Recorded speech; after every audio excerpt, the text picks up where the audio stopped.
We are back for another installment. I'm going to look more at the front end because if you remember from last video, there's a few bits that didn't quite work out as planned, and parts are on order and I'm waiting for those to arrive. So move from the back up here and see what we can get done.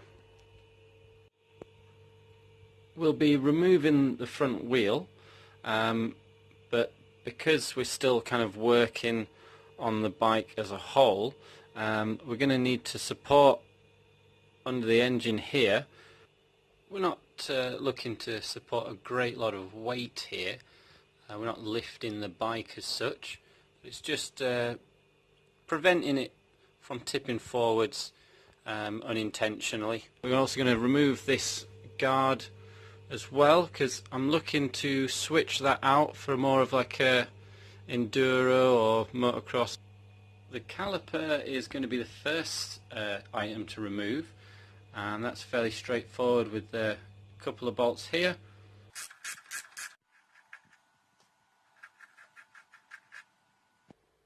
The two 12mm are out.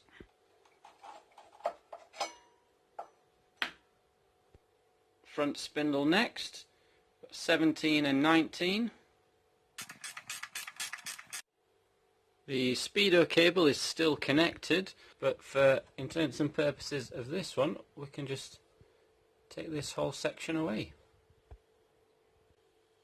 On the disc side of things, we need to grab a hold of this spacer, as well as the rubber seal that's in there, because they will need to be switched over into the new one. So they've been cleaned up a bit, so we're going to throw a little bit more grease in there and get these bits thrown in. Wheel to one side for a moment. We'll go back to the main objective. So we've got some rather cruddy looking fixings up in here. So we've got these two to remove to start getting this guard off, and obviously a couple matching on that side as well. Probably sensible to get a bit of lubricant or something on there and just be careful taking them off, because that's a bit of rust that could end up breaking some more bolts. These are looking like 10s. I've given those a little bit of time to soak in, so let's give them a whirl.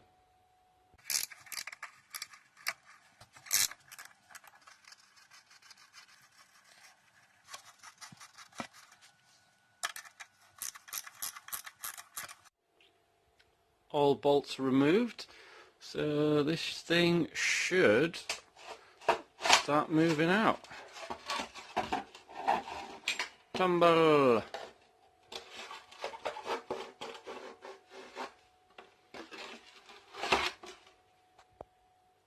This sleeve thing is all rubberized, so that can just stretch over that one without again having to remove that speedo cable. And we got one mudguard away.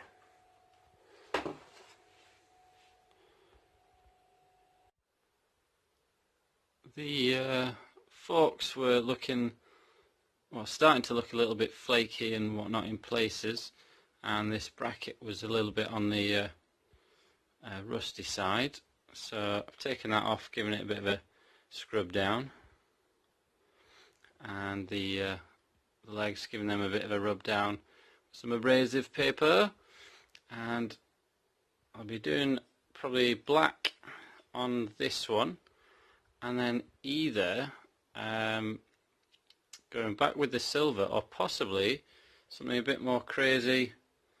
I've only got these two paints available rather than the silver that it did come with, and so the choice is between one of these, either the Hammerite black hammered finish or this vibrant orange madness. Wasn't really sure which to go for, so we've got both. And I think overall, once everything is back on, I think there'll be enough black bits and pieces as the wheels are black. I've got some little gaiters on there that are going to be black. So I think a crazy bit of orange is going to lift the bike and, from a safety aspect, make me a little bit more obvious on the road as well. Bonus! In other news, a joyous occasion as many parts arrived. As I mentioned, I've got these gaiters, I've got this different mudguard that will need a bit of customising to get sort of the right mounting holes up in here using some of the existing bolts and screws. But then all the essential bits and bobs for the rear of the bike. There's for the nut, that's a bit of a specially one. For the torque arm, we've got the new retaining clip for the sprocket, and the little bolts that keep that bracket in place, which does mean that I can then finish off getting the back of the bike together.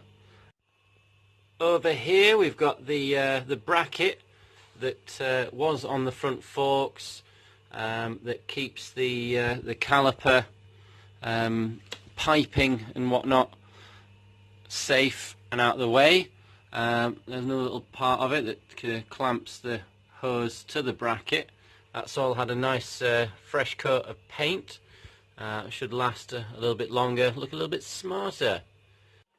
The sprocket cover itself, I've given that a little paint job as well, just to tie in with these other parts that we've done in black. And just that the engine is more or less one of the only things that's got the silver to it, and it's sort of like the lines and everything, in my eyes at least, work better with this going to the black side as well. Back with the sprocket, and as I say, we've got the correct parts for it now, supposedly. So let's get it whipped on. Hooray! The bits fit, and I can tighten them down. Woo! If I can hold it still. Bolts there, 10 Newton meters if you're interested. Little comparison there between the old and the new. Only slight variance there, in that that one is in 2 parts. Granted, this one is in 2 parts, but the ones I'd prefer. One shiny new nut and bolt, keeping the torque arm in place on the swing arm. New split pin in place as well. That means we can get on to the chain. And there it is. We got a chain on. Was a bit more effort than I expected. I had to back the adjuster nuts way off, so they're almost completely out of the bracket there. Managed to get this link pin popped in place in the travel of the chain direction, and a little bit of tension to be had still, so bonus. Sprocket on, chain on, cover on. So let's continue covering stuff up. Chain guard to go on the back there. The chain has been adjusted to the correct setting, so I think most of it now on the back end is just a case of making sure that I've got all the torque settings correct. Things like the rear axle bolt on the suspension units, just making sure that I've actually done up everything to the correct setting so that it's not going to then wobble off on a ride.